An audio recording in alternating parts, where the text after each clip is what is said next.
Welcome back, everyone. I hope the beginning of spring has treated you well, if you even got to experience it yet. Without too much chatter, let's jump into today's episode. How does the Phantom Roguish Archetype do with multiclassing? To start with, you have a skill proficiency you can swap out after a short or a long rest. Not too shabby for a skill-heavy class, just the right knowledge within a short period of time. Additionally, at level 3, you get a feature called Whales of the Grave. When you deal sneak attack damage to your target, you can do your level's worth of sneak attack damage to another creature that's 30 feet of it and in sight. That damage is also necrotic. Spooky stabs. We can deal damage to more than one creature with a solid hit in a round. It's pretty spicy. At level 9, you get soul tokens when people die in your presence that can help keep you from dying. Give your freebie use of your Whales of the Grave feature or ask the spirit inside a question.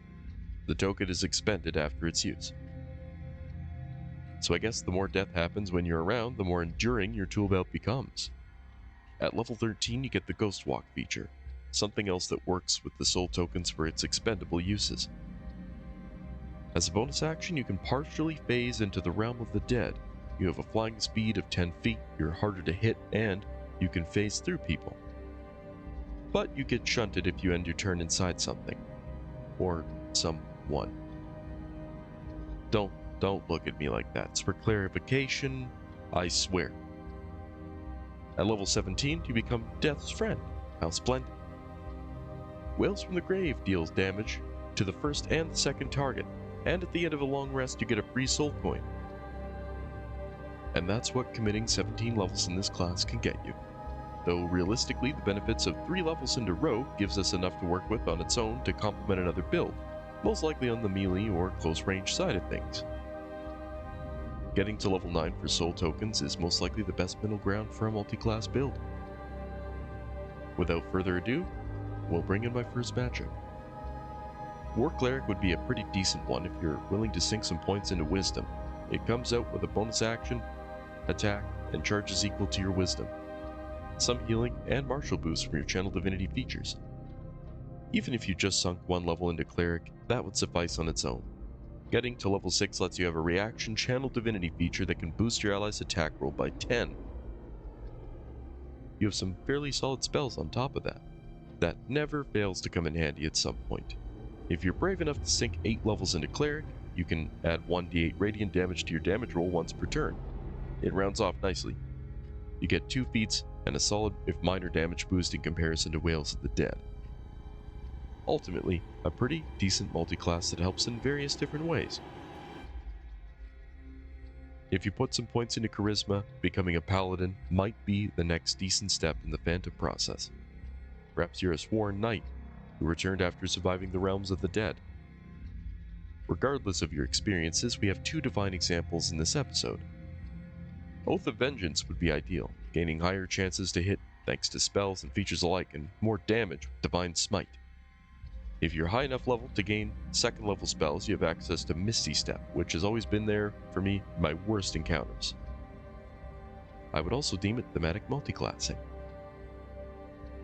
Level 5 gets you your extra attack for, well, more attacks, because why wouldn't you? Yes, the oath is cool, but let's get down to the brass details. More chances to hit something is too good to pass up. Going any farther than that grants you a decent aura for hitting enemies that are trying to fall back, but it doesn't provide enough benefit for me to tell you that advancing past 5 paladin levels is worth doing. Ultimately, it works very well, but requires a decent amount of commitment to the paladin class. But thanks to those 5 levels, we got a lot of bang for our buck where we need it. Now let's say you want to be the face of the party, but people assume too much gloom to let it happen naturally. If we invest a few levels into Warlock, they'll be taking us a lot more seriously. If we choose the Great Old One Patron, we can communicate telepathically and gain powerful psionic spells that can help you across various mediums as you skulk or hide. Having Eldritch Invocations can iron out even more skills and give us more useful abilities like Eyes of the Roomkeeper or Beguiling Influence. If we go 4 levels, we get our feet and Pact of the Blade so that our weapon is a little more influential in combat. We'll have enough invocations to give us the edge that we need. Alternatively, if you choose Hexblade, you can take a sharp turn towards a rogue that relies almost entirely on charisma. If you have decent dex, it will still perform as well as you'd expect. But because of the Hexblade patron, attacks and spells can rely on charisma instead, meaning you really need like one good ability score to function well. With Pact of the Blade and Hexblade patron, you gain Eldritch Smite and a better pact weapon, which makes you that much more terrifying and slippery in combat.